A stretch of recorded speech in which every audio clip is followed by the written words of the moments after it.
ಮಧುಪ ಹಯಮುಖ ಪಾದ ಕಮಲ ಮಧುಪ ನಿದಯದಲ್ಲಿ ತವ ಪಾದ ಧ್ಯಾನವನು ನಿದಯದಲ್ಲಿ ತವ ಪಾದ ಧ್ಯಾನವನು ಆದರದಲ್ಲಿ ಕೊಟ್ಟಾದರಿಸೆನ್ನನು ವಾದಿರಾಜ ಮುನಿಪ ಹಯಮುಖ ಪಾದ ಕಮಲ ಮಧುಪ ವಾದಿರಾಜ ಮುನಿಪ ಹಯಮುಖ ಪಾದ ಕಮಲ ಮಧುಪ ಹಯಮುಖ ಪಾದ ಕಮಲ ಮಧುಪ ಹಯಮುಖ ಪಾದ ಕಮಲ ಮಧುಪ.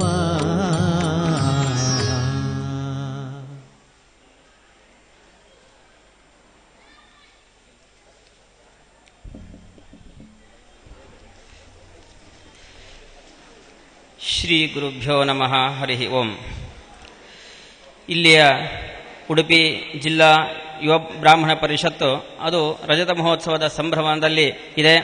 ತದಂಗವಾಗಿ ಶ್ರೀಕೃಷ್ಣ ಮಠ ಪರ್ಯಾಯ ಶ್ರೀ ಸೋದೆ ವಾದರಾಜ ಮಠದ ಕೃಪಾ ಆಶ್ರಯದಲ್ಲಿ ಇಂದಿನಿಂದ 25 ದಿನಗಳ ಕಾಲ ಜ್ಞಾನಯಜ್ಞವನ್ನು ನಡೆಸಲಿಕ್ಕೆ ಅದು ಸಂಕಲ್ಪಿಸಿದೆ. ಅದರ ಪ್ರಾಯೋಜಕರು ಕೆ ಗೋಪಾಲಕೃಷ್ಣ ಕಲ್ಕೂರ್. ಇವರು 25 ದಿವಸಗಳ ಕಾಲ ಪರಮಪೂಜ್ಯ ಅದಮಾರ ಶ್ರೀಪಾದರಿಂದ ಈ ಒಂದು ರಜತ ಮಹೋತ್ಸವದ ಸುಸಂದರ್ಭದಲ್ಲಿ ಅವರು ಆ ಪ್ರವಚನ ಕಾರ್ಯಕ್ರಮವನ್ನು ನಡೆಸಬೇಕು ಅಂತ ಸಂಕಲ್ಪಿಸಿದ್ದಾರೆ. ಅಂತಹ ಈ ಒಂದು ಕಾರ್ಯಕ್ರಮಕ್ಕೆ ಅನುಗ್ರಹ ಪೂರ್ವಕವಾಗಿ ಇಲ್ಲಿ ಬಂದು ಅನುಗ್ರಹ ವಚನವನ್ನು ನೀಡಲಿಕ್ಕೆ ಬಂದಿರುವಂತಹ ಪರಮಪೂಜ್ಯ ಅದಮಾರ ಶ್ರೀಪಾದರಿಗೆ ಎಲ್ಲ ಭಕ್ತ ಜನರ ಪರವಾಗಿ ಈ ಬ್ರಾಹ್ಮಣ ಯುವ ಪರಿಷತ್ ಪರವಾಗಿ ಸಾಷ್ಟಾಂಗ ಪ್ರಣಾಮಪೂರ್ವಕ ಸ್ವಾಗತವನ್ನು ಬಯಸ್ತಾ ಇದ್ದೇನೆ. ಇಂತಹ ಈ ಒಂದು ಒಳ್ಳೆಯ ಕಾರ್ಯಕ್ರಮಕ್ಕೆ ಅವಕಾಶವನ್ನು ನೀಡಿರುವಂತಹ ಪರ್ಯಾಯ ಶ್ರೀಪಾದರಿಗೂ ಕೂಡ ಎಲ್ಲ ಭಕ್ತ ಜನತೆಯ ಪರವಾಗಿ ಹಾಗೂ ಉಡುಪಿ ಜಿಲ್ಲಾ ಯುವ ಬ್ರಾಹ್ಮಣ ಪರಿಷತ್ ಪರವಾಗಿ ಸಾಷ್ಟಾಂಗ ಪ್ರಣಾಮಪೂರ್ವಕ ಸ್ವಾಗತವನ್ನು ಬಯಸ್ತಾ ಇದ್ದೇನೆ.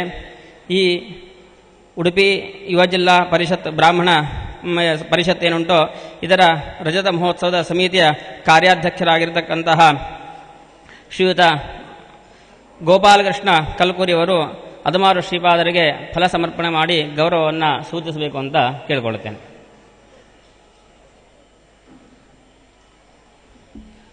ಕೆ ಗೋಪಾಲಕೃಷ್ಣ ಕಲ್ಕೂರಿಯವರು ಈ 25 ದಿನಗಳ ಒಂದು ಪ್ರವಚನದ ಪ್ರಾಯೋಜಕರು ಕೂಡ ಆಗಿದ್ದಾರೆ. ಹಾಗೆ ಪರ್ಯಾಯ ಶ್ರೀಪಾದರಿಗೂ ಕೂಡ ರಂಜನ್ ಕಲ್ಕೂರ್ ಇವರು ಫಲ ಸಮರ್ಪಣೆ ಮಾಡಿ ಶ್ರೀಪಾದರಿಗೆ ಗೌರವ ಭಕ್ತಿಯನ್ನು ಸಲ್ಲಿಸಬೇಕು ಅಂತ ಕೇಳಿಕೊಳ್ಳುತ್ತೇನೆ. ಈ ಒಂದು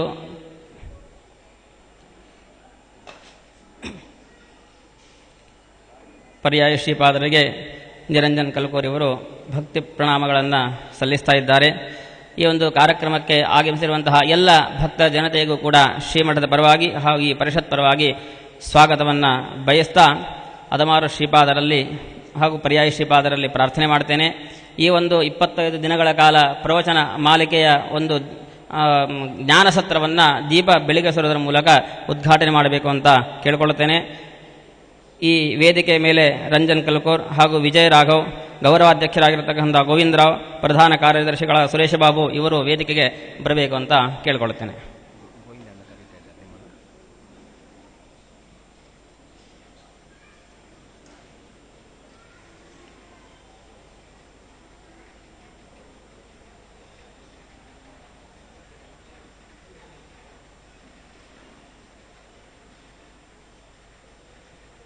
ತದೇವ ಲಗ್ನಂ ಸುದಿನಂ ತದೇವ ತಾರಾಬಲಂ ಚಂದ್ರಬಲಂ ತದೇವ ವಿದ್ಯಾಬಲಂ ದೈವಬಲಂ ತದೇವ ಲಕ್ಷ್ಮೀಪತೆ ತೇಂಘ್ರಿಯುಗಂ ಸ್ಮರಾಮಿ.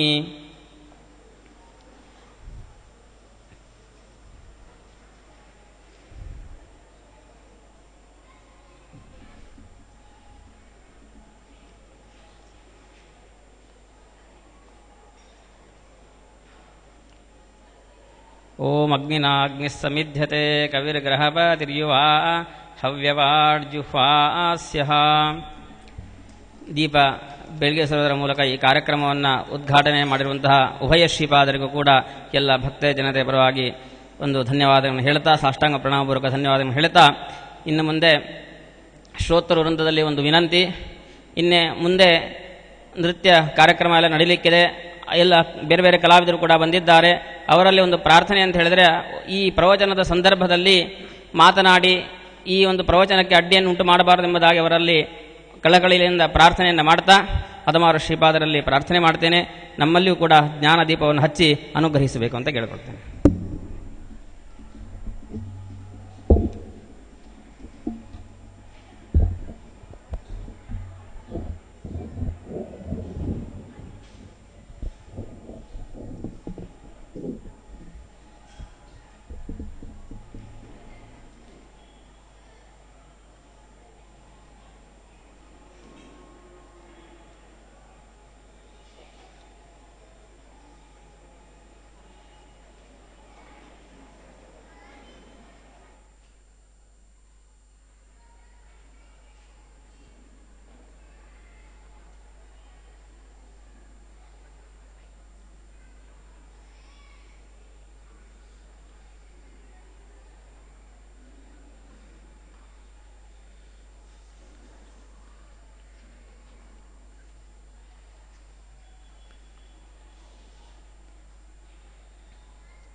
ಭಕ್ತಿಯ ಸ್ತುತ್ಯ ವಿರಕ್ತಿಯ ಭಜದಮಲಜನ ಔನ್ನತ್ಯ ಭೂತ್ಯರ್ಪಕಾಯ ಕ್ಷಿತ್ಯಾಂ ಅತ್ಯಲ್ಪಭೃತ್ಯೇಷ್ವಪಿ ಕುಜನಕೃತ ಔದ್ಧತ್ಯ ಭೂತ್ಯಾಜಕಾಯ ಕರ್ತ್ರೇ ಧರ್ತ್ರೇತಹರ್ತ್ರೇ ಹಯಮುಖಹರಯೇ ಅಮುತ್ರಪಾತ್ರೇ ನಮಸ್ತೆ ತಸ್ಮೈ ಕಸ್ಮೈಚಿದಸ್ಮನ್ ಮನಸಿ ಧೃತಕಥಾ ವಿಸ್ಮೃತೌ ಸ್ಮಾರಕಾಯ ಭವತಿ ಯದನುಭಾವಾತ್ ಏಡಮೂಕೋಪಿ ವಾಗ್ಮೀ ಜಡಮತಿರಪಿ ಜಂತುರ್ಜಾಯತೆ ಪ್ರಾಜ್ಞಮೌಲಿಃ ಸಕಲವಚನಚೇತೋ ದೇವತಾ ಭಾರತೀ ಸಾ ಮಮ ವಚಸಿ ನಿಧತ್ತಾಂ ಸನ್ನಿಧಿಂ ಮಾನಸೇ ಚ ತಪೋವಿದ್ಯಾ ವಿರಕ್ತ್ಯಾದಿ ಸದ್ಗುಣೌಘಾಕರಾನಹಂ ವಾದಿರಾಜ ಗುರೂನ್ ವಂದೇ ಹಯಗ್ರೀವ ಪದಾಶ್ರಯಾನ್ ಪೂಜ್ಯಾಯ ರಾಘವೇಂದ್ರಾಯ ಸತ್ಯ ಧರ್ಮ ರತಾಯ ಚ ಭಜತಾಂ ಕಲ್ಪವೃಕ್ಷಾಯ ನಮತಾಂ ಕಾಮಧೇನವೇ ದ್ವಾದಶಾಪಿ ಚ ವರ್ಷಾಣಿ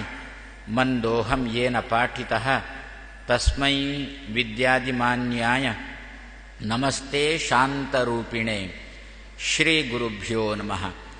ಭಕ್ತಿಯ ಸ್ತುತ್ಯ ವಿರಕ್ತಿಯ ಭಜತ್ ಅಮಲ ಜನ ಔನ್ನತ್ಯ ಭೂತಿ ಅರ್ಪಕಾಯ ಕ್ಷಿತ್ಯಾಂ ಅತ್ಯಲ್ಪಭೃತ್ಯೇಷು ಅಪಿ ಕುಜನಕೃತ ಔದ್ಧತ್ಯ ಭೂತ್ಯಾಜಕಾಯ ಕರ್ತ್ರೇ ಧರ್ತ್ರೇ ಅಥ ಹರ್ತ್ರೇ ಹಯಮುಖ ಹರಯೇ ಅಮುತ್ರ ಪಾತ್ರೇ ನಮಃ ತೇ ತಸ್ಮೈ ಕಸ್ಮೈಚಿತ್ ಅಸ್ಮನ್ ಮನಸಿ ಧೃತ ಕಥಾ ವಿಸ್ಮೃತೌ ಸ್ಮಾರಕಾಯ ಶ್ರೀ ಗುರುಭ್ಯೋ ನಮಃ.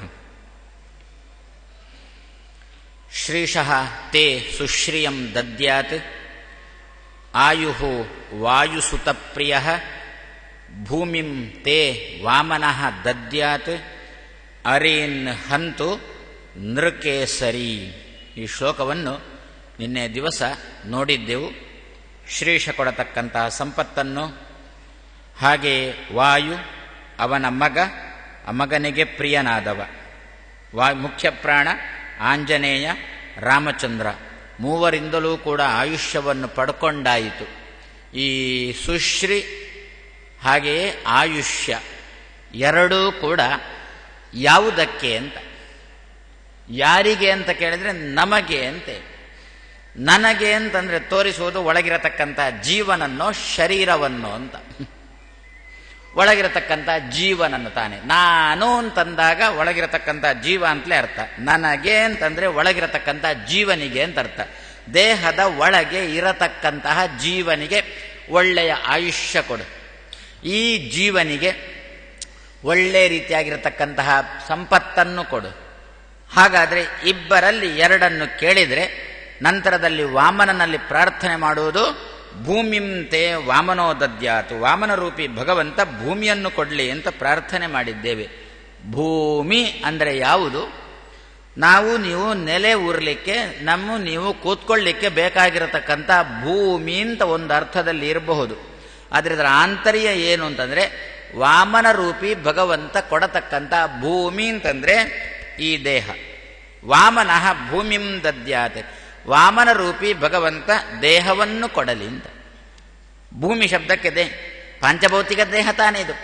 ಮಣ್ಣು ತಾನೇ ಇದರಲ್ಲಿ ಹೆಚ್ಚಿರೋದು. ಹಾಗಾದರೆ ಭೂಮಿಯನ್ನು ಮಣ್ಣು ಅಂತ ಕರೀತೇವೆ, ನಮ್ಮ ದೇಹವೂ ಕೂಡ ಒಂದು ಮಣ್ಣು.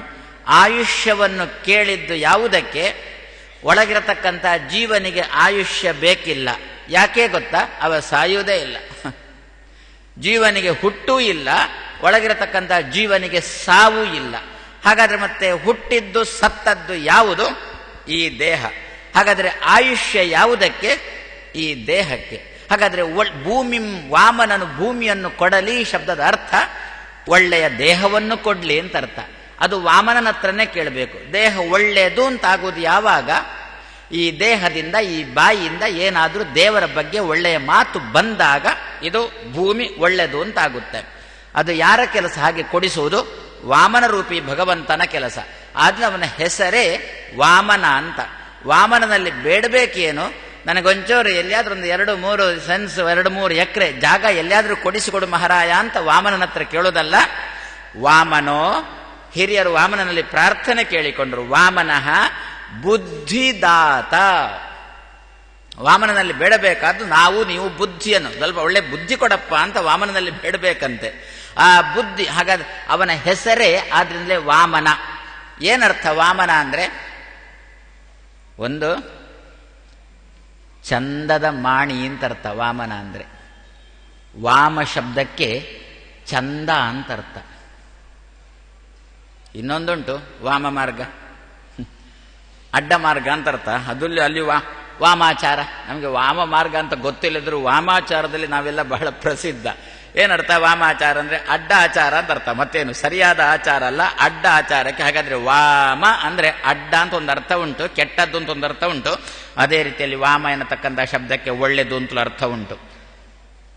ವಾಮನೇತ್ರಯ ರೂಪಾಡಿ ತೂಗಿದರು ವಾಮನ ರೂಪಿ ಹರಿಯ ಜೋ ಜೋ. ಅಲ್ಲೇನರ್ಥ? ವಾಮನೇತ್ರೆಯರು ಅಂತಂದ್ರೆ ಅಡ್ಡ ಕಣ್ಣಿನವರು ಅಂತ ಅರ್ಥನ? ಕೆಟ್ಟ ಕಣ್ಣಿನವರು ಅಂತ ಅರ್ಥನ? ಒಳ್ಳೆಯ ಕಣ್ಣಿನವರು ಅಂತ ಅರ್ಥ. ವಾಮನೇತ್ರ, ವಾಮ ಶಬ್ದಕ್ಕೆ ಒಳ್ಳೆದು ಅಂತಲೂ ಅರ್ಥ ಉಂಟು. ಒಳ್ಳೆಯ ಕಣ್ಣಿನವರು ಅಂತ ಅರ್ಥ. ಯಾರು? ಹೆಮ್ಮಕ್ಕಳು ಅಂತ ಅರ್ಥ. ಒಳ್ಳೆಯ ಕಣ್ಣಿನ ಹೆಮ್ಮಕ್ಕಳು ವಾಮನೇತ್ರಯರು ಪಾಡಿ ತೂಗಿದರು ವಾಮನ ರೂಪೆ ಹರಿಯ ಅಂತೇಳಿ. ವಾಮ ಶಬ್ದಕ್ಕೆ ಕೆಟ್ಟದು ಅಂತ ಹೇಗೆ ಅರ್ಥ ಉಂಟೋ ಒಳ್ಳೆದು ಅಂತ ಅಷ್ಟೇ. ಅದು ಪರಸ್ಪರ ವಿರುದ್ಧವಾದ್ದಲ್ವೋ ಇದೆರಡು ಕೂಡ? ಒಳ್ಳೆದು ಮತ್ತೆ ಕೆಟ್ಟದು ಒಂದೇ ಶಬ್ದಕ್ಕೆ. ಅದಕ್ಕೆ ನಾನು ಮೊನ್ನೆ ಉದಾಹರಣೆ ಕೊಟ್ಟಿದ್ದೆ, ಪ್ರತ್ಯೇಕ ಪುನಃ ಹೇಳೋಲ್ಲ. ಫೈನ್ ಅಂತಂದ್ರೆ ಒಳ್ಳೆದು ಅಂತ ಅರ್ಥ ಉಂಟು, ಕೆಟ್ಟದು ಅಂತ ಅರ್ಥ ಉಂಟಲ್ಲ. ಫೈನ್ ಅಂತಂದ್ರೆ ಏನು? ಚೆನ್ನಾಗಿ ಉಂಟು ಅಂತ ಅರ್ಥ ಅಲ್ವೋ? ಇನ್ನೊಂದು ಫೈನ್ ಅಂತಂದ್ರೆ ಏನು? ತಡ ಬಂದ್ರೆ ಫೈನ್, ದಂಡ. ಆದ್ರೆ ಎರಡು ಕೂಡ ಒಂದು ಒಳ್ಳೆದು ಒಂದು ಕೆಟ್ಟದ್ದು, ಎರಡು ಅರ್ಥ ಉಂಟು ಒಂದು ಶಬ್ದಕ್ಕಲ್ವೋ? ಅದೇ ರೀತಿಯಲ್ಲಿ. ಹಾಗಾದ್ರೆ ಏನರ್ಥ? ವಾಮನ ಅಂದ್ರೆ ಚಂದದ ಹುಡುಗ ಅಂತ ಅರ್ಥ.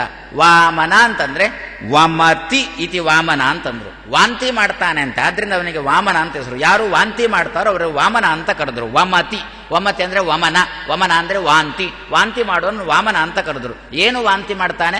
ಅವ ಇಂದ್ರಲೋಕದಿಂದ ಹೊರಟವ ಇಲ್ಲಿ ಬಲಿಯ ಮನೆಗೆ ಬರುವ ತನಕ ವಾಂತಿ ಮಾಡ್ಕೊಂಡೇ ಬಂದದ್ದು. ಏನು ವಾಂತಿ ಮಾಡ್ಕೊಂಡು ಬಂದ?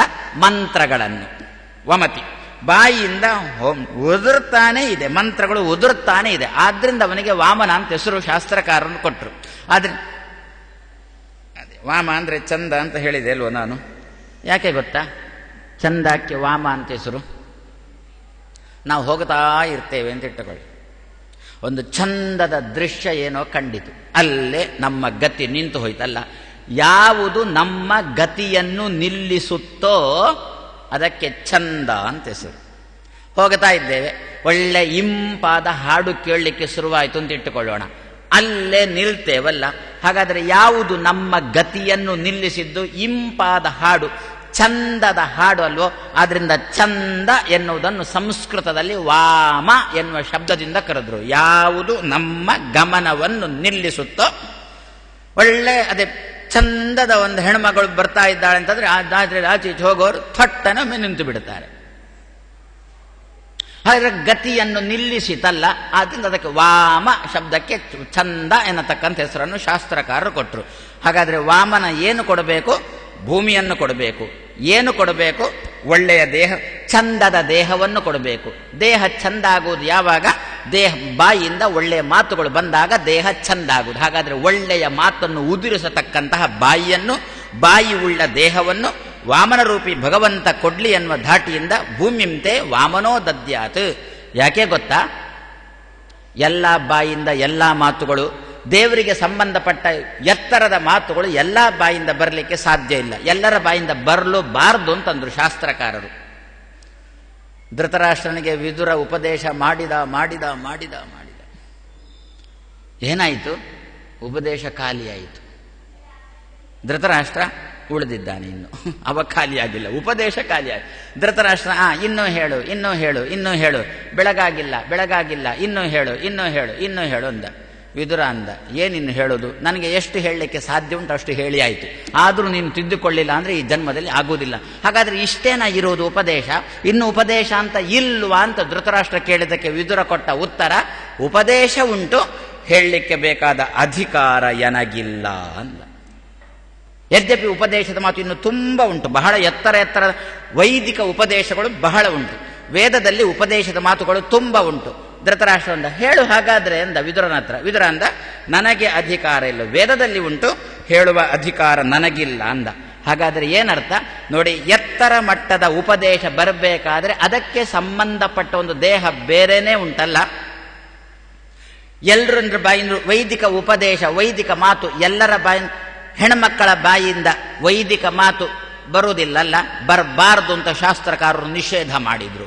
ವೇದವನ್ನು ಹೆಣ್ಮಕ್ಕಳು ಹೇಳಬಾರದು ಅಂತ ವಿಧಾನವನ್ನೇ ಮಾಡಿದ್ರು. ಅಲ್ಲ ಸ್ವಾಮಿ, ಮತ್ತೀಗೆಲ್ಲ ಹೇಳ್ತಾರಲ್ಲ, ಹಾಗಾದ್ರೆ ಹೆಣ್ಮಕ್ಕಳಲ್ಲ ಅಂತ ಅರ್ಥ. ಮತ್ತೆ ನಾನೇನು ಮಾಡಲಿ? ನಿಷೇಧನೇ ಉಂಟು, ಶಾಸ್ತ್ರಕಾರರು ನಿಷೇಧ ಮಾಡಿದ್ದಾರೆ. ಯಾಕೆಂದ್ರೆ ಈಗಿನ ಕಾಲದಲ್ಲಿ ಎಷ್ಟು ಚೆನ್ನಾಗಿ ಗಾಯತ್ರಿ ಹೇಳ್ತಾರೆ ಗೊತ್ತಾ? ನಮ್ಮ ಬ್ರಾಹ್ಮಣರು ಗಾಯತ್ರಿ ಮಾಡ್ತಾರಿಲ್ವೋ ಗೊತ್ತಿಲ್ಲ. ಆ ಒಬ್ಬಳು ಹೆಣ್ಮಕ್ಕಳು ಹಿಮ್ಮೇಳ ಮುಮ್ಮೇಳ ಎಲ್ಲ ಇಟ್ಟುಕೊಂಡು 10-15 ರೀತಿಯ ಬಡತ ಹೊಡತ ಕಡತ ಎಲ್ಲ ಇಟ್ಟುಕೊಂಡು ಗಾಯತ್ರಿಯನ್ನು ಹೇಳ್ತಾ ಇದ್ದಾಳೆ. ಅದೇ ಗಾಯತ್ರಿಯನ್ನು ಆವೃತ್ತಿ ಮಾಡ್ತಾ ಇರ್ತಾಳೆ. ನಮ್ಮ ಜನ ಅದನ್ನು ಮನೆಯಲ್ಲಿ ಇಟ್ಟುಕೊಂಡು ಚೆನ್ನಾಗಿ ಕೇಳ್ತಾರೆ. ಇವನು ಕೂಡ ಜಪ ತಟ್ಟೆ ಬಿಟ್ಟ ಇಲ್ಲಿ ಬಂದು ಕೂತ. ಜಪ ಮಾಡಬೇಕಾದವ ಇದ್ದಾನಲ್ಲೋ, ಅವನು ಕೂಡ ಪುನಃ ಮನೆಯಲ್ಲಿ ಇಬ್ರಿಬ್ರು ಯಾಕೆ ಗಾಯತ್ರಿ ಹೇಳುದು, ಹೇಗೋ ಅದು ಹೇಳ್ತಾ ಉಂಟಲ್ಲ ಸಾಕು ಅಂತಂದ ಅದರ ಹಿಂದೆನೆ ಕೂತ. ಆದ್ರಿಂದಲೇ ಯಾರು ಹೇಳಬೇಕು ಅವರು ಗಾಯತ್ರಿ ಹೇಳೋದಿಲ್ಲ ಅಲ್ಲ. ಆದ್ರಿಂದ ಯಾವಾಗ ಮಳೆ ಬರಬೇಕು ಆವಾಗ ಮಳೆ ಬರೋಲ್ಲ. ಯಾವಾಗ ಬರಬೇಕಿತ್ತು? ಜೂನ್ ಜುಲೈಯಲ್ಲಿ ಬರಬೇಕಿತ್ತು. ಯಾವಾಗ ಬರ್ತಾ ಉಂಟು? ಈಗ ಸೆಪ್ಟೆಂಬರ್ ಅಕ್ಟೋಬರಲ್ಲಿ ಮಳೆ ಎಲ್ಲ ಕೊಯ್ಲಿಕ್ಕೆ ತಯಾರಾಗುವಾಗ ಮಳೆ ಬರ್ತಾ ಉಂಟು. ಯಾಕೆ? ಯಾರು ಹೇಳಬೇಕು ಗಾಯತ್ರಿ? ಅವರು ಹೇಳುವುದೇ ಇಲ್ಲ. ಯಾರು ಹೇಳಬಾರದು? ಅವರು ಗಾಯತ್ರಿ ಹೇಳ್ತಾ ಇದ್ದಾರೆ. ಅದರಿಂದ ಯಾವಾಗ ಬರಬೇಕು ಆವಾಗ ಬರೋದು. ದೇವರ ಹತ್ರ ಕೇಳಿಬಿಟ್ಟ ಇವ, ಏನು ಮಹಾರಾಯ ಜೂನ್ ಜುಲೈಯಲ್ಲಿ ಕೊಡಬೇಕಿತ್ತು ಮಳೆ, ಆವಾಗ ಕೊಟ್ಟಿಲ್ಲ, ಈಗ ಕೊಡ್ತಾ ಇದೆಯಲ್ಲ. ಹೌದು ಮಹಾರಾಯ, ಹೇಳಬೇಕಾದವ ಗಾಯತ್ರಿ ಹೇಳಿಲ್ಲ, ಹೇಳಬಾರದವರು ಹೇಳ್ತಾ ಇದ್ದಾರೆ, ಅದರಿಂದ ಕೊಡಬಾರದ ಕಾಲದಲ್ಲಿ ಕೊಡ್ತಾ ಇದ್ದೇನೆ ಅಂತಂದ. ಹಾಗಾದ್ರೆ ಇಂಥವರ ಬಾಯಿಂದ ಇಂಥ ಮಾತುಗಳೇ ಬರಬೇಕು ಅಂತ ನಿಯಮ ಉಂಟಲ್ಲ, ಶಾಸ್ತ್ರದ ನಿಯಮ ಉಂಟಲ್ಲ. ಆ ಧಾಟಿಯಲ್ಲಿ ವಿದುರ ಒಪ್ಪಿಕೊಂಡ, ನಾನು ಹೇಳೋಲ್ಲ, ನನಗೆ ಅಧಿಕಾರ ಇಲ್ಲ ಅಂತ ಹೇಳೋಲ್ಲ. ಹಾಗಾದ್ರೆ ವೈದಿಕವಾದ ಮಾತು ಬಾಯಿಂದ ಬರಬೇಕು ಅಂತಾದ್ರೆ ಅದಕ್ಕೆ ಬೇಕಾದ ಉತ್ತಮ ಮಟ್ಟದ ಭೂಮಿ ಬೇಕಲ್ಲ, ಅದೇ ಬ್ರಾಹ್ಮಣ್ಯ ದೇಹ ಅಂತಂದ್ರು. ಇಂತಹ ದೇಹವನ್ನು ಯಾರು ಕೊಡಬೇಕು? ಭೂಮಿಂತೆ ವಾಮನೋ ದದ್ಯಾತ್, ವಾಮನ ರೂಪಿ ಭಗವಂತ ನಮಗೆ ಅಂತಹ ದೇಹವನ್ನು ಕೊಡಲಿ, ಬ್ರಹ್ಮಜ್ಞಾನವನ್ನು ತುಂಬಿಸಿಕೊಳ್ಳಿಕ್ಕೆ ಯೋಗ್ಯವಾಗಿರತಕ್ಕಂಥ ದೇಹವನ್ನು ಕೊಡಲಿ ಅನ್ನತಕ್ಕಂಥ ಧಾಟಿಯಲ್ಲಿ ಭೂಮಿಂತೆ ವಾಮನೋ ದದ್ಯಾತ್ ಅರೀನ್ ಹಂತು ನೃಕೇಸರಿ ಅಂತ ಅಲ್ಲಿ ಪ್ರಾರ್ಥನೆ ಮಾಡಿ, ಮತ್ತೆ ವಾದಿರಾಜ ಶ್ರೀಪಾದರಂತ ಇದ್ದಾರೆ, ನಾನೇನಾದರೂ ಈ ದಿವಸ ಯುಕ್ತಿ ಮಲ್ಲಿಕ ಎನ್ನತಕ್ಕಂಥ ಗ್ರಂಥವನ್ನು ಮಾಡಲಿಕ್ಕೆ ತೊಡಗಿದ್ರೆ, ಕೆಲವರು ಗ್ರಂಥ ಮಾಡ್ತಾರೆ, ಅದರಲ್ಲಿರುವುದು ಅವರ ಹೆಸರು ಮಾತ್ರ, ಬರೆದದ್ದು ಯಾರೋ ಬೇರೆ, ಅವರು ಯಾರಿಗೋ ಕೊಟ್ಟಿರ್ತಾರೆ. ಅದಕ್ಕೆ ಏನು ಹೆಸರು ಹೇಳಿ? ಕಾಂಟ್ರಾಕ್ಟ್ರಾ ಏನೋ ಒಂದುಂಟಾನೆ, ಇಷ್ಟು ಮಾಡಿಕೊಡಿ, ನಿಮಗೆ ಇಷ್ಟು ದುಡ್ಡು ಕೊಡ್ತೇವೆ ಅಂತ ವಾದಿರಾಜರಂತಾರೆ. ನಾನು ಹಾಗೆ ಯಾರಿಗೋ ದುಡ್ಡು ಕೊಟ್ಟು ಅವರಿಂದ ಬರಿಸಿ ಆಮೇಲೆ ಅದಕ್ಕೆ ನನ್ನ ಹೆಸರು ಹಾಕಿ ಸಮಾಜಕ್ಕೆ ಪ್ರಸಿದ್ಧಿಗೆ ತಂದದ್ದಲ್ಲ. ನ ವಿತ್ತೈಹಿ ಉನ್ಮತ್ತಾಹ, ಅವರ ಮಾತು. ಯಾರು ಅಂತ ಮಾಡ್ತಾರೆ ಇದ್ದಾರೆ ಅಂತವರು ತುಂಬ ಜನ ಇದ್ದಾರೆ, ಪಾಪ ಅವರಿಗೆ ಬರೀಲಿಕ್ಕೆ ಬರೋಲ್ಲ, ಆದರೆ ಪ್ರಸಿದ್ಧಿಗೆ ಬರಬೇಕು ಅಂತ ತುಂಬ ಆಸೆ ಇರುತ್ತೆ. ಹೇಗೆ ಪ್ರಸಿದ್ಧಿಗೆ ಬರೋದು? ಮಾತಾಡಲಿಕ್ಕೆ ಆಗ್ತಾ ಇಲ್ಲ. ಏನಾದರೂ ನಾವು ನೀವು ಉಳಿಯುವುದಿದ್ರೆ ಗ್ರಂಥದ ಮೂಲಕ ಉಳಿಲಿಕ್ಕೆ ಸಾಧ್ಯ ಆಗುತ್ತೆ ಅಲ್ವೋ? ಅದಕ್ಕೇನು ಮಾಡ್ತಾರೆ? ಯಾರಿಗೋ ದುಡ್ಡು ಕೊಡ್ತಾರೆ, ದುಡ್ಡು ಕೊಟ್ಟು ಅವರಿಂದ ಬರಿಸ್ತಾರೆ, ಅವರು ಚೆನ್ನಾಗಿ ಬರೆದ್ರು. ಆಮೇಲೆ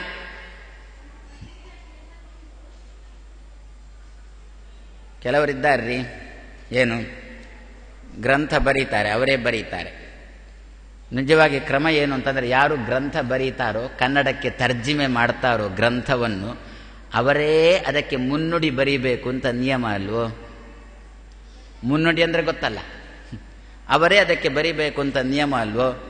ಯಾರೋ ಒಬ್ಬರು ಕನ್ನಡಕ್ಕೆ ಬರೆದ್ರು, ರುಕ್ಮಿಣೀಶ ವಿಜಯವನ್ನು ಕನ್ನಡಕ್ಕೆ ಬರೆದ್ರು. ಅದಕ್ಕೆ ಮುನ್ನುಡಿ ಬರೀಬೇಕು ಅಂತ ಬರೆಸಿದವರು ಹೇಳಿದರು. ಇವರಿಗೆ ಮುನ್ನುಡಿ ಬರೀಲಿಕ್ಕೆ ಗೊತ್ತಿಲ್ಲ. ಏನು ಮಾಡಿದರು, ಮತ್ತೊಬ್ಬರ ಯಾರ ಹತ್ರನೋ ಬರೆಸಿದ್ರು ಮುನ್ನುಡಿ. ಈ ಪುಸ್ತಕಕ್ಕೆ ಜೋಡಿಸಿದ್ರು, ಅಚ್ಚು ಹಾಕಿದ್ರು, ಸಮಾಜಕ್ಕೆ ಬಿಟ್ಟು ಬಿಟ್ರು. ಅದು ಯಾರು, ಮತ್ತೆ ಯಾರಲ್ಲ, ವಿಶ್ವಪ್ರಿಯರು ಅಂತ ಯಾರೋ ಒಬ್ಬರು. ಅವರಿಗೆ ಮುನ್ನುಡಿ ಬರೀಲಿಕ್ಕೆ ಗೊತ್ತಿಲ್ಲ, ಮುನ್ನುಡಿ ಬರೆದ ಅಭ್ಯಾಸ ಇಲ್ಲ. ಹಾಗಂತ ಆ ರುಕ್ಮಿಣಿ ಶುಜ ಅನ್ನತಕ್ಕಂಥ ಗ್ರಂಥವನ್ನು ಕನ್ನಡಕ್ಕೆ ತರ್ಜಮೆ ಮಾಡಿದ್ದಾರೆ. ಆ ತರ್ಜಮೆ ಯಾರು ಮಾಡಿಸಿದ್ರು ಅವರೇ ಹೇಳಿದ್ರು, ಒಂದು ಇದಕ್ಕೆ ಮುನ್ನುಡಿ ಬರೆದು ಕೊಡಿ ಸ್ವಾಮಿ ಅಂತ. ಅವರಂದ್ರು ನನ್ನಿಂದ ಮುನ್ನುಡಿ ಬರೀಲಿಕ್ಕೆ ಸಾಧ್ಯ, ನನಗೆ ಗೊತ್ತಿಲ್ಲ ಮುನ್ನುಡಿ ಬರೀಲಿಕ್ಕೆ ಅಂತ. ಹಾಗಾದ್ರೆ ಬೇರೆಯವ್ರ ಹತ್ರ ಬರೀಸಲು ಅಂದ್ರು. ಯಾರ ಹತ್ರ ಬೇಕಾದ್ರೂ ಬರೀಸಿ ಅಂತಂದ್ರು. ಈ ಪುಸ್ತಕಕ್ಕೆ ಜೋಡಿಸುದಂದ್ರು. ಜೋಡಿಸಿ ಖುಷಿಯಾಗುತ್ತೆ ಅಂತ. ಹಾಗೆ ನ ವಿತ್ತೈಹಿ ಉನ್ಮತ್ತಾಹ ವಯಂ, ವಾದಿರಾಜ ಶ್ರೀಪಾದರಂತಾರೆ, ಈ ರೀತಿಯಲ್ಲಿ ಯಾರ್ಯಾರಿಗೋ ದುಡ್ಡು ಕೊಟ್ಟು ನಾನು ಈ ಗ್ರಂಥವನ್ನು ಬರೆಸಿದ್ದಲ್ಲ, ಅಥವಾ ಯಾವುದೋ ಮಾಟ ಮಂತ್ರ, ಯಾವುದೋ ಒಂದು ಕೆಲವು ಭೂತ ಕಲ್ರೊಟ್ಟಿ ಅದು ಇದು ಅಂತ ಅದನ್ನು ವಶ ಮಾಡಿಕೊಂಡು, ಅದು ನನ್ನ ಮನಸ್ಸಿಗೆ, ಯಾರದ್ದೋ ಮನಸ್ಸಿಗೆ ಬರಬೇಕಿತ್ತು ಆ ಗ್ರಂಥ, ಅದನ್ನು ಅವರಿಗೆ ಮರೆಯುವಂತೆ ಮಾಡಿ ಅದನ್ನು ನನ್ನ ಮನಸ್ಸಿಗೆ ತಂದುಕೊಟ್ಟು ಇದ್ದಾರಲ್ಲ. ಹೀಗೆ ಮಾಡಿ ಮಂಕು ಬೂದಿ ಕೈಗೆ ಲಡ್ಡು,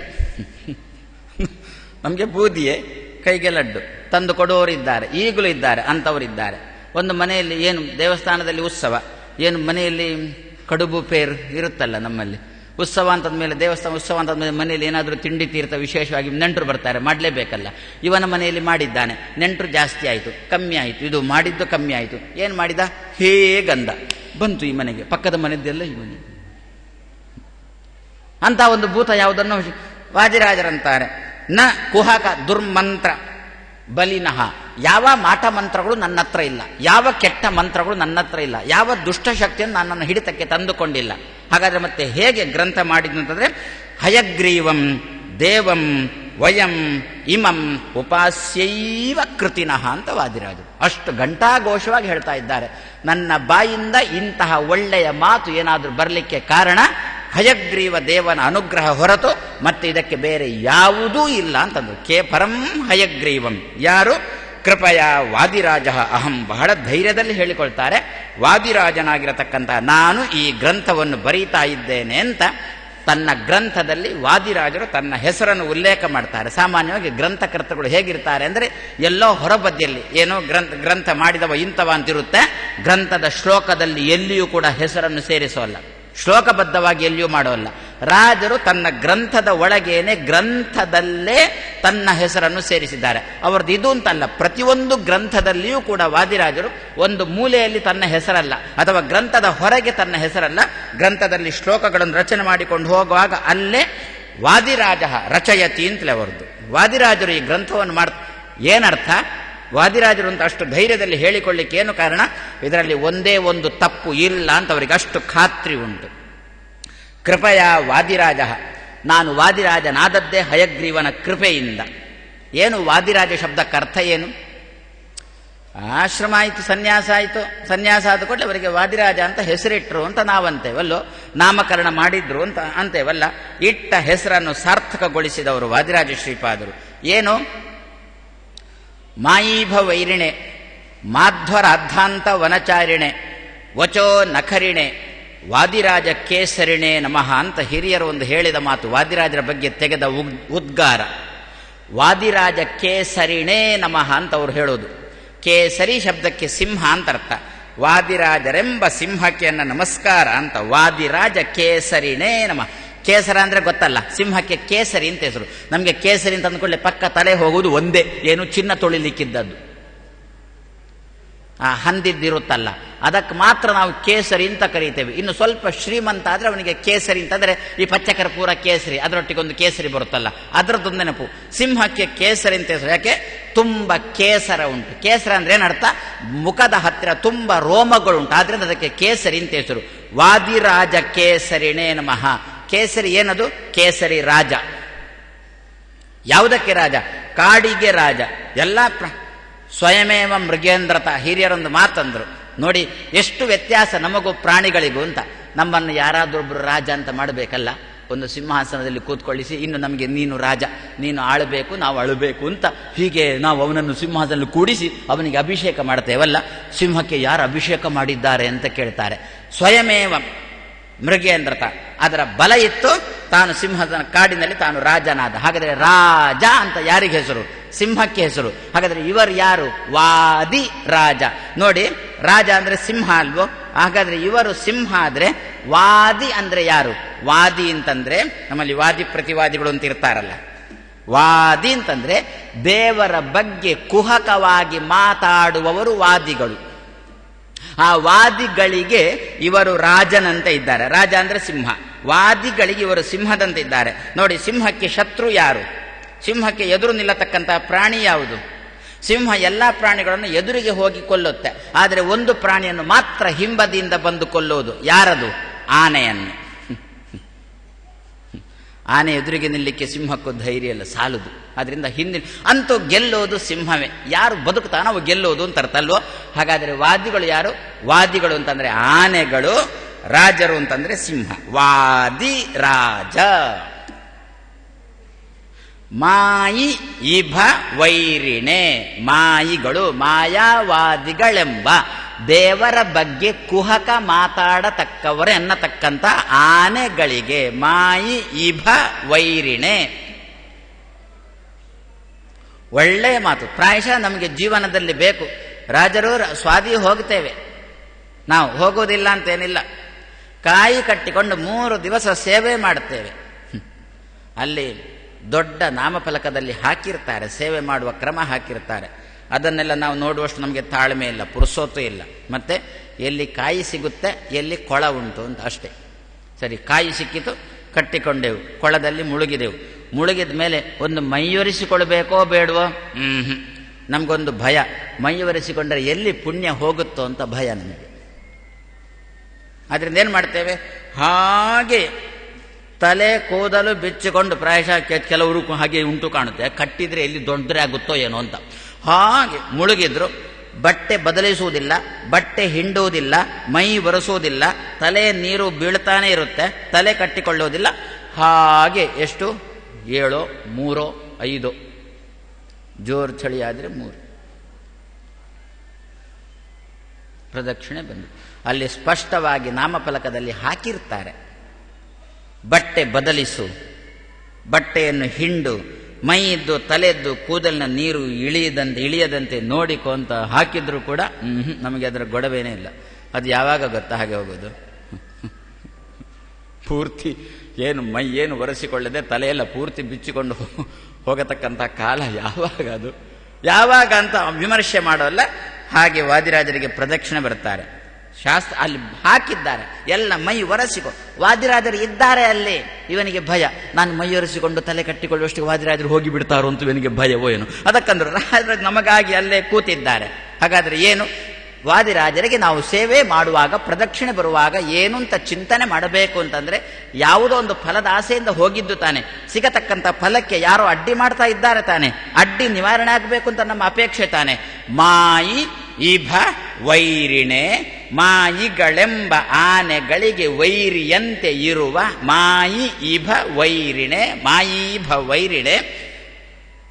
ಸರಿ, ಆನೆಗಳಿಗೆ ಶತ್ರುವಂತಿರತಕ್ಕಂಥವನೇ ಎಲ್ಲಿ ಸಂಚಾರ ಮಾಡೋದು?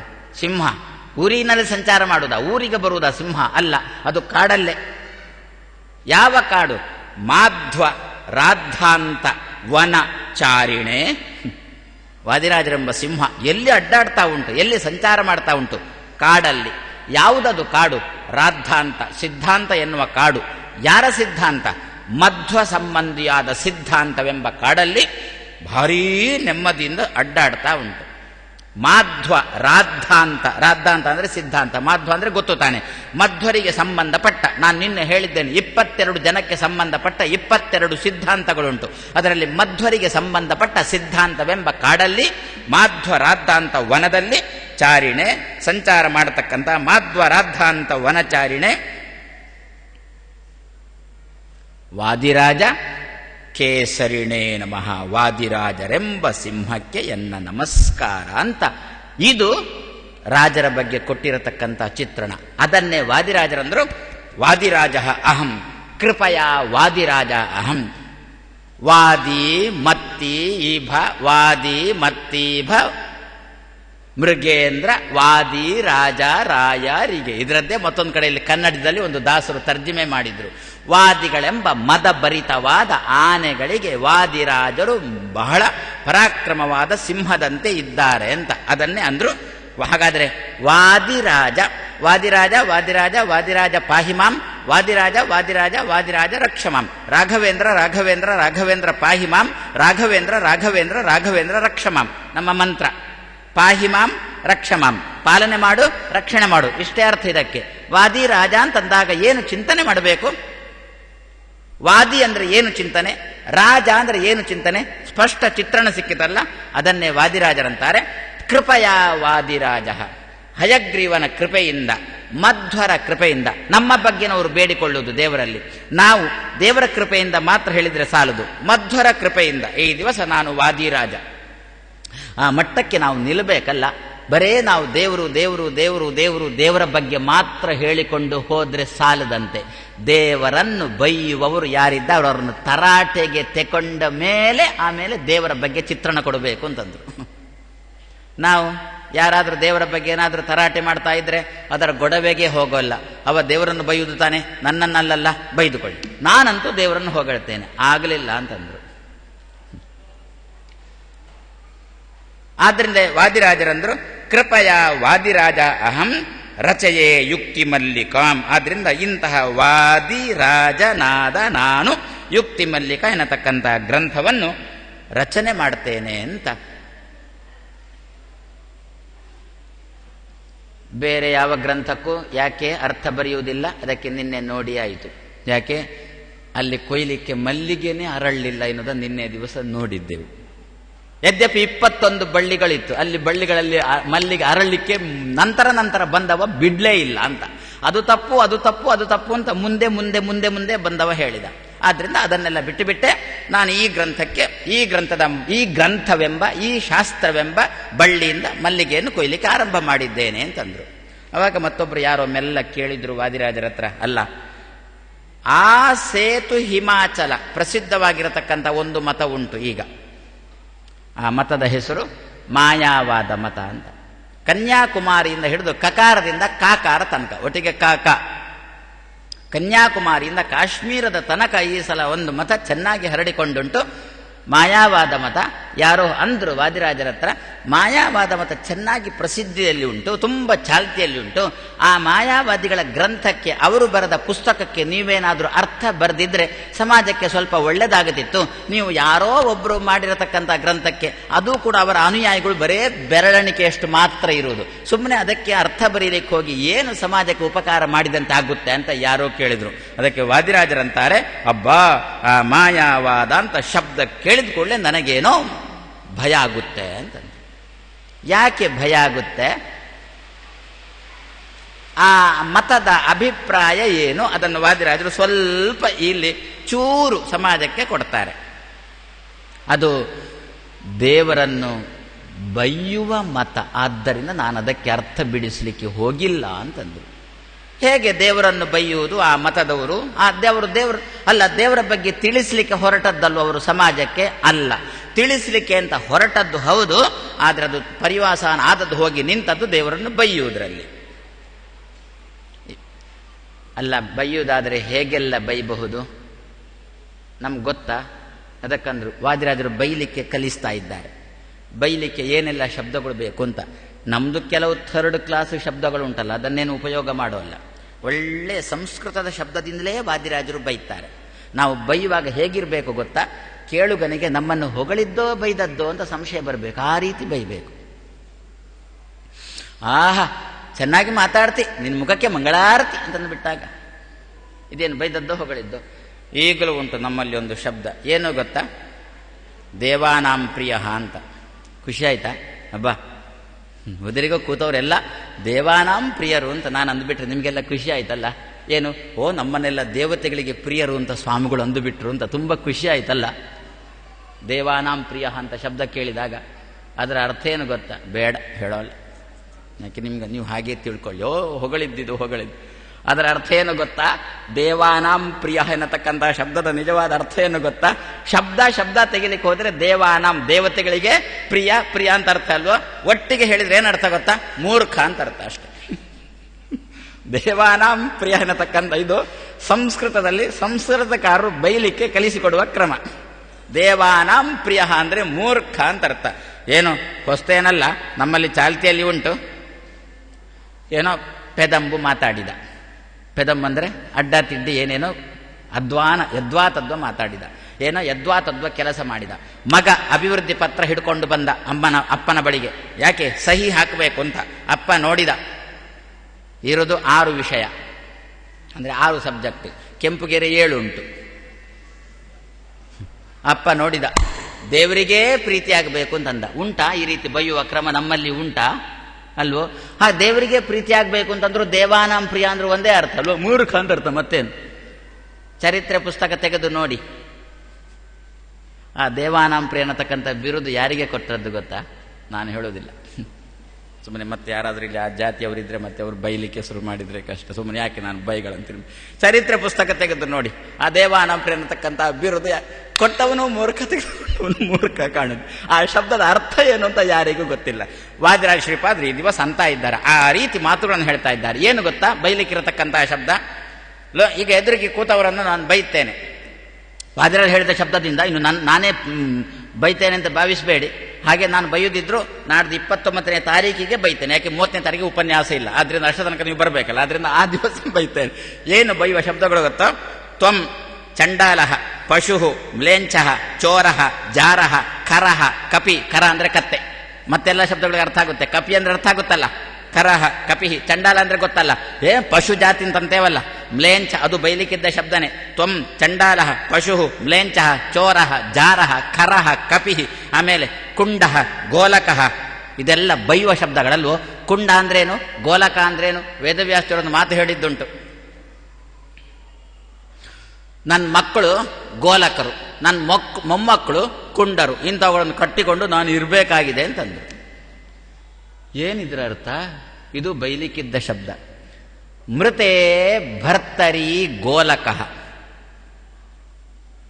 ಗಂಡ ಸತ್ತ ಮೇಲೆ ಮಕ್ಕಳು ಹುಟ್ಟಿದರೆ ಆ ಮಕ್ಕಳಿಗೆ ಗೋಲಕರು ಅಂತ ಹೆಸರು. ಗಂಡ ಇದ್ದಂತೇನೆ ಮಕ್ಕಳು ಹುಟ್ಟಿದರೆ ಆ ಮಕ್ಕಳಿಗೆ ಕುಂಡರು ಅಂತ ಹೆಸರು. ಪಾಂಡವರು ಕುಂಡರು, ಧೃತರಾಷ್ಟ್ರ ಮತ್ತೆ ಪಾಂಡುರಾಜ ವಿದುರರು ಗೋಲಕರು. ಯಾರಲ್ಲಿ ಹುಟ್ಟಿದ್ದು? ಧೃತರಾಷ್ಟ್ರ ಹುಟ್ಟಿದ್ದು ಅಂಬಿಕಾಳಲ್ಲಿ, ಪಾಂಡುರಾಜ ಹುಟ್ಟಿದ್ದು ಅಂಬಾಲಿಕೆಯಲ್ಲಿ, ವಿದುರ ಹುಟ್ಟಿದ್ದು ದಾಸಿಯಲ್ಲಿ. ವಿದುರ ಅಲ್ಲ, ಸದ್ಯಗೆ ಇವರಿಬ್ಬರು ಗೋಲಕರು. ಯಾವಾಗ ಹುಟ್ಟಿದ್ದು?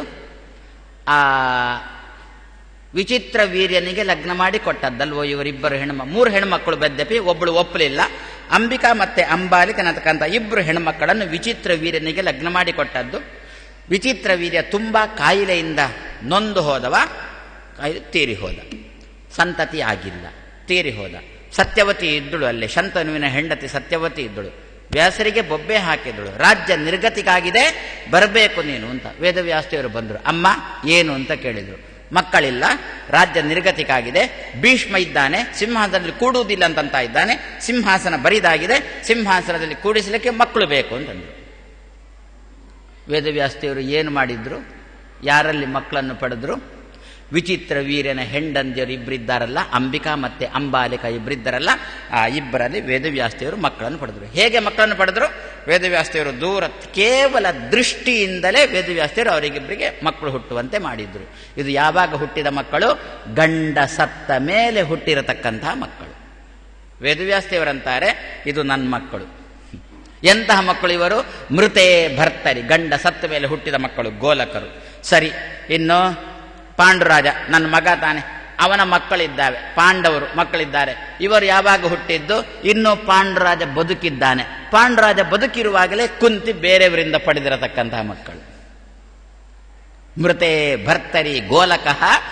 ಪತ್ಯೌ ಪತಿ ಇರುವಾಗ ಹುಟ್ಟಿದ್ರೆ ಅದನ್ನು ಕುಂಡರು ಅಂತ. ಹಾಗಾದ್ರೆ ಕುಂಡ ಎನ್ನತಕ್ಕಂಥ ಒಂದು ಬೈಯುವ ಶಬ್ದ, ಗೋಲಕ ಎನ್ನತಕ್ಕಂಥ ಇನ್ನೊಂದು ಬೈಯುವ ಶಬ್ದ. ಇದೆಲ್ಲ ಬೈಯುವ ಶಬ್ದಗಳು ಲೋಕದಲ್ಲಿ ಉಂಟಾ? ಲೋಕದಲ್ಲಿ ಹೀಗೆ ಬೈತೇವಾ? ಲೋಕದಲ್ಲಿ ಇದನ್ನು ತರ್ಜಮೆ ಮಾಡಿ ಬೈತೇವೆ ನಾವು. ಅಂತೂ ಬೈಯತಕ್ಕಂಥ ಶಬ್ದಗಳಲ್ಲೂ ಈಗ ಏನಾಯಿತು ಗೊತ್ತಾ? ಮಾಯಾವಾದಿಗಳ ಮತದಲ್ಲಿ ಏನಾಯಿತು ಗೊತ್ತಾ? ವಾದಿರಾಜ ಶ್ರೀಪಾದರಂತಾರೆ, ಲೋಕದಲ್ಲಿ ಯಾರೋ ಒಬ್ಬನನ್ನು ನೀನು ಹಾಗೆ ನೀನು ಹೀಗೆ ಕಳ್ಳ ಚೋರ ಜಾರ ಅಂತ ಹೀಗೆ ಬೈದ್ರೆ ಅದು ಎಲ್ಲಿ ಹೋಗಿ ಲಗಾವಾಗುತ್ತೆ ಗೊತ್ತಾ? ದೇವರಲ್ಲಿ. ಯಾಕೆ ಅಂತ ನೀವು ಕೇಳ್ಬೋದಲ್ವೋ? ಮಾಯಾವಾದಿಯ ಮತದಲ್ಲಿ, ಮಾಯಾವಾದಿಯ ಸಿದ್ಧಾಂತದಲ್ಲಿ ಮಾಯಾವಾದಿ ತನ್ನ ಗ್ರಂಥದಲ್ಲಿ ಏನು ಬರೆದಿದ್ದಾನೆ ಗೊತ್ತಾ? ನಾನೇ ದೇವರು ಅಂತ ಬರ್ಕೊಂಡಿದ್ದಾನೆ. ಇಲ್ಲಿ ಕೂತವರೆಲ್ಲ ದೇವರು ಅಂತ ಬರೆದಿದ್ದ, ಅವನ ಗ್ರಂಥದಲ್ಲಿ ಉಂಟು ನಾನೇ ದೇವರು. ಪ್ರತಿಯೊಬ್ಬ ಜೀವನು ಕೂಡ ದೇವರು ಅಂತ ಬರೆದಿದ್ದಾನೆ. ಆದರೆ ನಿಮಗೆ ಬೈದ್ರೆ ದೇವರಿಗೆ ಬೈದಂತೆ ಆಯ್ತಲ್ಲ. ಯಾಕೆ? ನಾನೇ ದೇವರಲ್ವ. ನೀವು ನನಗೆ ಬೈದ್ರೆ ದೇವರಿಗೆ ಬೈದಂತೆ ಆಯ್ತಲ್ಲ. ಈಗ ಇಬ್ರು ಒಟ್ಟಿಗೆ ಇದ್ದಾರೆ ಅಂತ ಭಾವಿಸ್ಕೊಳ್ಳಿ. ಎಲ್ಲಿ ಹೋದ್ರು ಬಂದ್ರು ಏನು ಮಾಡಿದ್ರು ಕೂಡ ಜೊತೆ ಜೊತೆ ಜೊತೆ ಜೊತೆಗೇ ಇರುವವರು. ಅದರಲ್ಲಿ ಒಬ್ಬನಿಗೆ ಬೈದ್ರೆ ಅದು ಮತ್ತೊಬ್ಬನಿಗೂ ಲಗಾವಾಗುತ್ತೋ ಇಲ್ಲೋ? ಅದೇ ರೀತಿಯಲ್ಲಿ ಜೀವ ಮತ್ತೆ ದೇವರು ಇಬ್ರು ಒಂದೇ ಅಂತ ಆದ್ರೆ ಜೀವನನ್ನು ಬೈದ್ರೆ ಅದೆಲ್ಲ ದೇವರಿಗೆ ಬೈದಂತೆ ಆಗುವುದಿಲ್ವೋ? ವಾದಿರಾಜರಂದ್ರು ನೋಡಿ. ಹಾಗಾದ್ರೆ ಅಂತಹ ಮಾಯಾವಾದ ಮತವನ್ನು ಸ್ವೀಕಾರ ಮಾಡುವುದಾ?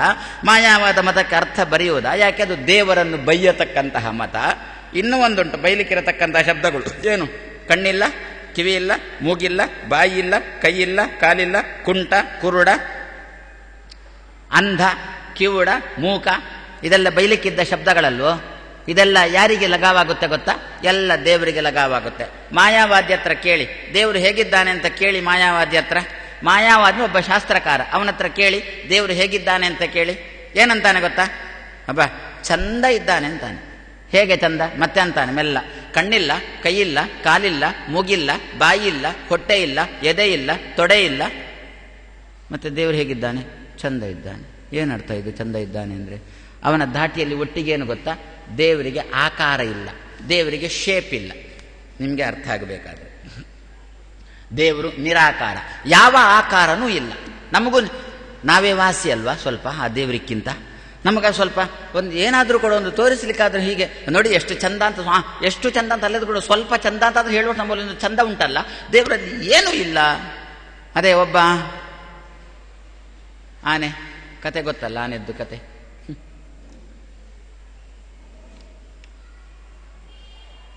ರಾಜ ಆನೆ ಸಾಕಿದ್ದು. ಆನೆ ಮೇಲೆ ರಾಜನಿಗೆ ತುಂಬ ಪ್ರೀತಿ.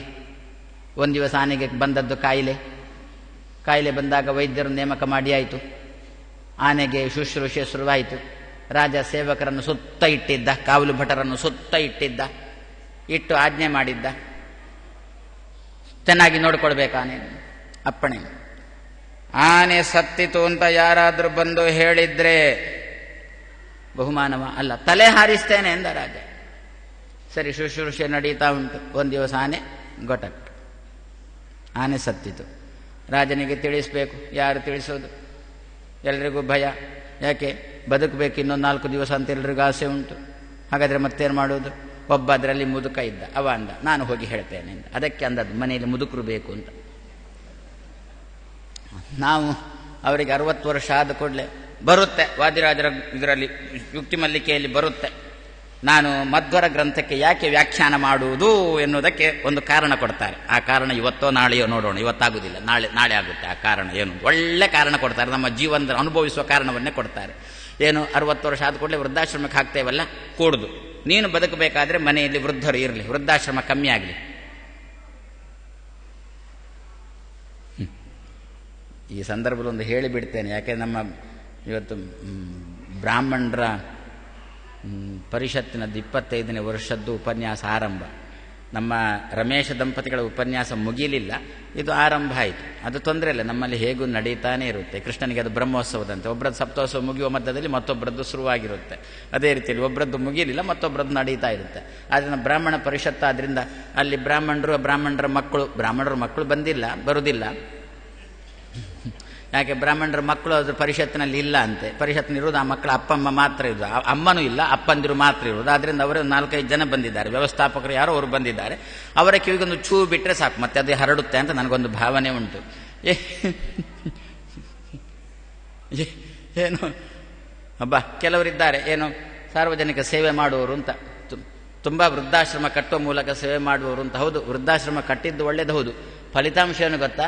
ಮನೆಯಲ್ಲಿ ಅಪ್ಪಮ್ಮ ಮಕ್ಕಳನ್ನು ನೋಡುವುದಿಲ್ಲ ಅಂತ ಅರ್ಥ. ಮತ್ತೆಂಥದ್ದು? ವೃದ್ಧಾಶ್ರಮದ ಸಂಖ್ಯೆ ಜಾಸ್ತಿ ಆದಷ್ಟು ಅಪ್ಪಮ್ಮನನ್ನು ಮಕ್ಕಳು ಹೊರ ಹಾಕಿದ್ದಾರೆ ಅಂತ ಅರ್ಥ. ನಮಗೇನೋ ತೋರುತ್ತೆ ವೃದ್ಧಾಶ್ರಮ ಬಾರಿ ಕಟ್ಟಿ ಸಮಾಜ ಸೇವೆ ಮಾಡ್ತಾ ಇದ್ದಾರೆ ಅಂತ. ಇದು ಯಾವುದರಂತೆ ಅಂದರೆ ಶಿಬಿರದಂತೆ. ಏನು ವೈಶಾಖ ಮಾಸ ಬಂತು ಅಂತಂದರೆ, ಏಪ್ರಿಲ್ ತಿಂಗಳು ಬಂತು ಅಂತಂದರೆ ಅಲ್ಲಲ್ಲಿ ಧಾರ್ಮಿಕ ಶಿಬಿರಗಳು, ಜಪದ ಶಿಬಿರಗಳು ಸಿಕ್ಕಾಬಟ್ಟೆ. ಏನು ಅಲ್ಲಿ ಒಂದು ಮಕ್ಕಳ ಸಂಖ್ಯೆ ಕೇಳಬೇಕಾ? ಹಬ್ಬ ಒಂದು ಕಡೆಗೆ ಕರೆದ್ರು, ಒಂದು 200 ಮಕ್ಕಳು ಸೇರಿದ್ದಾರೆ ಜಪ ಕಲೀಲಿಕ್ಕೆ ಅಂತ. ನಾನಂದೆ ಮೆಲ್ಲ, ಮತ್ತೆ ನನ್ನನ್ನು ಕರೀಲೇ ಇಲ್ಲ, ನನಗೂ ಬೇಕಿತ್ತು ಹಾಗೆ ಕರೀಬಾರದು ಅಂತ. ನಾನು ಮೆಲ್ಲ ಅಂದೆ, 200 ಮಕ್ಕಳು ಸೇರಿದ್ದಾರೆ, ಈಗ ನಗಬೇಕು ಅಳಬೇಕು ಅಂತ ಗೊತ್ತಾಗುವುದಿಲ್ಲ ಅಂದೆ.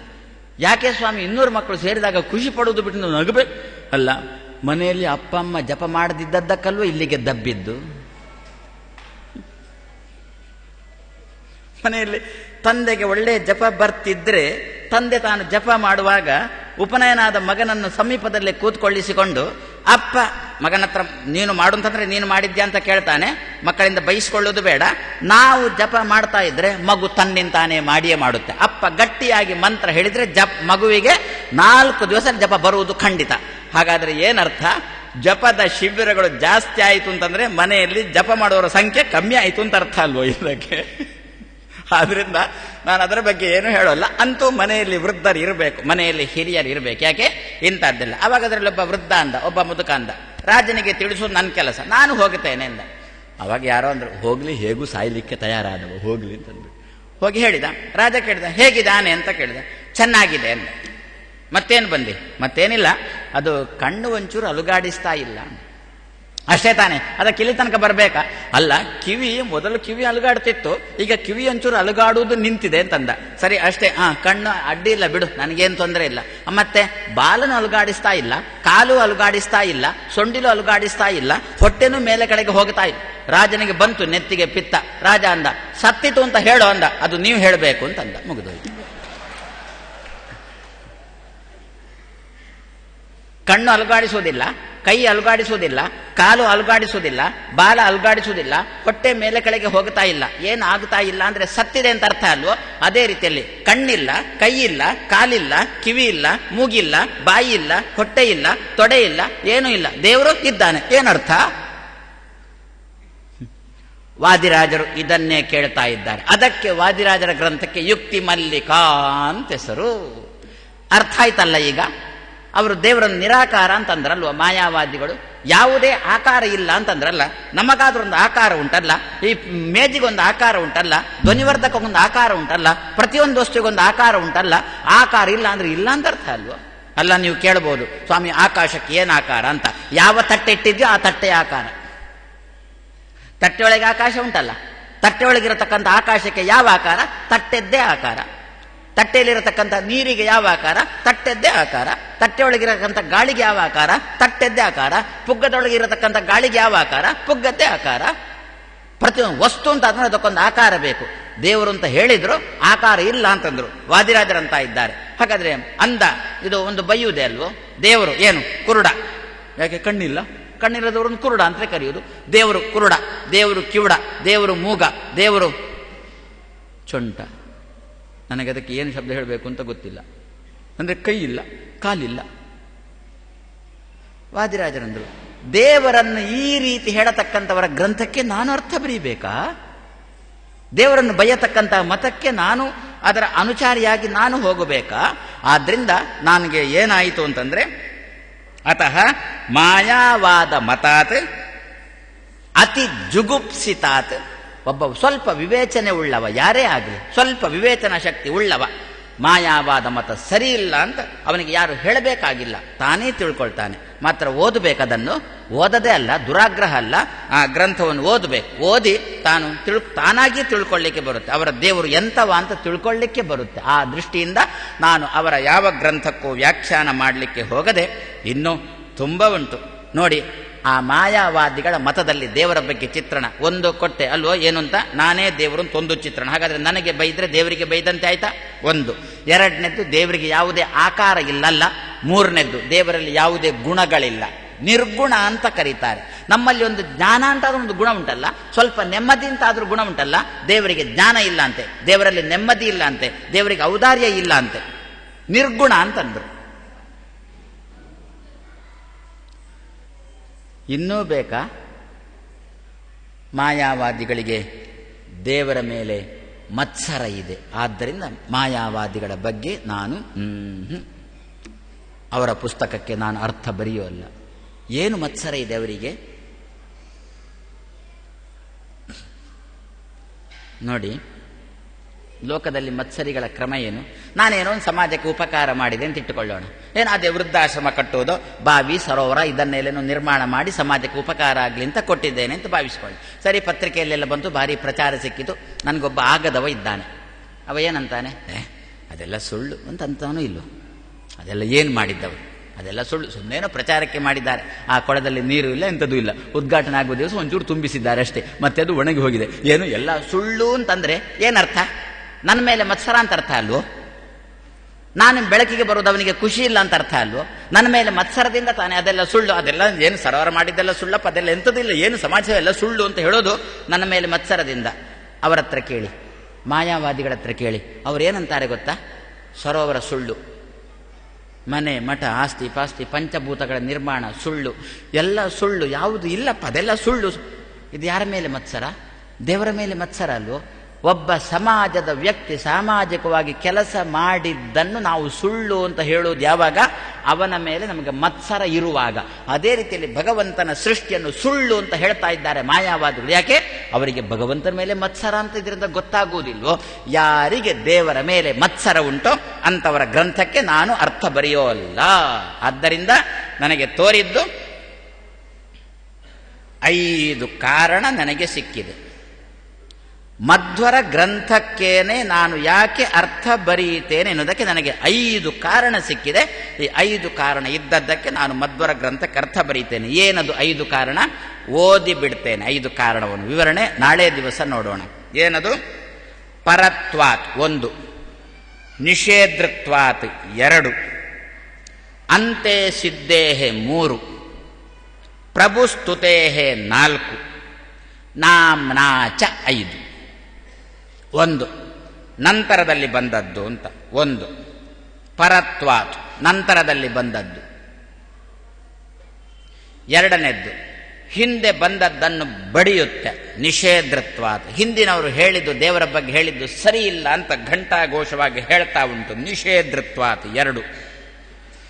3ನೇದ್ದು ಅದಕ್ಕಿಂತ ನಂತರದಲ್ಲಿ ಇನ್ನೊಂದು ಬರಲಿಲ್ಲ, ಆದ್ದರಿಂದ ಅಂತೆ ಸ್ಥಿತೇಹೆ ಅಂತೆ ಸಿದ್ಧೇಹೆ. ಮಧ್ವರ ಗ್ರಂಥದ ನಂತರ ಇನ್ನೊಂದು ಗ್ರಂಥ ಬರಲಿಲ್ಲ, ಅಂತೆ ಸಿದ್ಧೇಹೆ 3ನೇದ್ದು. 4ನೇದ್ದು ಪ್ರಭು ಸ್ತುತೇಹೆ, ದೇವರನ್ನು ಹೊಗಳ್ತಾ ಉಂಟು ಮಧ್ವರ ಸಿದ್ಧಾಂತ, ಆದ್ದರಿಂದ ಪ್ರಭು ಸ್ತುತೇಹೆ.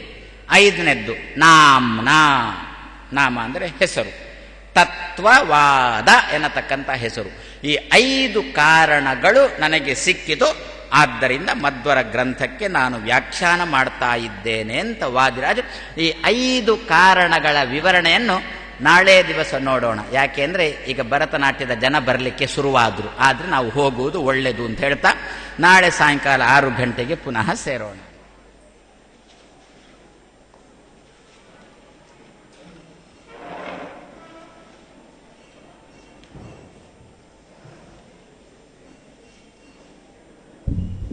ಇಲ್ಲಿಯವರೆಗೆ ಪ್ರವಚನವನ್ನು ನೀಡಿ ಅನುಗ್ರಹಿಸಿರುವಂತಹ ಪರಮಪೂಜ್ಯ ಅದಮಾರು ಶ್ರೀಪಾದರಿಗೆ ಶ್ರೀಮಠದ ಪರವಾಗಿ ಸಾಷ್ಟಾಂಗ ಪ್ರಣಾಮಪೂರ್ವಕ ಧನ್ಯವಾದಗಳನ್ನು ಹೇಳುತ್ತಾ, ಪರ್ಯಾಯ ಶ್ರೀಪಾದರಿಗೂ ಕೂಡ ಸಾಷ್ಟಾಂಗ ಪ್ರಣಾಮಪೂರ್ವಕ ಧನ್ಯವಾದಗಳನ್ನು ಹೇಳುತ್ತಾ, ಎಲ್ಲ ಶ್ರೋತೃಂದಕ್ಕೂ ಧನ್ಯವಾದಗಳನ್ನು ಹೇಳುತ್ತಾ ಈ ಧಾರ್ಮಿಕ ಪ್ರವಚನ ಕಾರ್ಯಕ್ರಮಕ್ಕೆ ಮಂಗಳವನ್ನು ಹೇಳುತ್ತೇವೆ. ಇನ್ನು ಮುಂದೆ ಭರತನಾಟ್ಯ ಕಾರ್ಯಕ್ರಮ ಈ ವೇದಿಕೆಯಲ್ಲಿ ನಡೀಲಿಕ್ಕಿದೆ. ಎಲ್ಲ ಕಲಾಭಿಮಾನಿಗಳು ಕೂಡ ಆ ಕಾರ್ಯಕ್ರಮಕ್ಕೆ ಸ್ವಾಗತವನ್ನು ಹೇಳ್ತಾ ಈ ಕಾರ್ಯಕ್ರಮವನ್ನು ಮಂಗಳಗೊಳಿಸುವ ಶಿಕ್ಷಣಾರ್ಪಣೆ.